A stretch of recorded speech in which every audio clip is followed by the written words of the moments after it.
Orang Jawa mesti tahu resipi ni. Sambal goreng Jawa. Ada macam-macam bahan dalam resipi ni. Jom kita korang potong dulu kecil-kecil tahu, tempe, kentang dan juga ayam. Aku pakai ayam. Ada yang pakai udang. Terpulang ikut cita rasa masing-masing. Untuk ayam letak sebuah kunyit dan gaul. Lepas tu pucuk ni potong kecil-kecil dan rendam bersama suun. Ikan bilis tumbuk sampai hancur. Untuk kacang panjang potong menyerong. Cili kering potong menyerong dan bilas.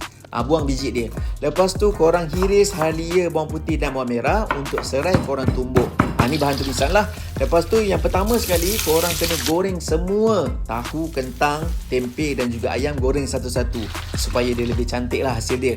Bila dah cantik macam ni, korang tumis ikan bilis pakai minyak yang tadi. Lepas tu letak serai, bahan-bahan tumisan yang lain, korang tumis sampai garing dan naik bau. Masukkan cili kering, kacau sebati. Bila dah mesra, masukkan asam jawa. Ni bahan wajib lah.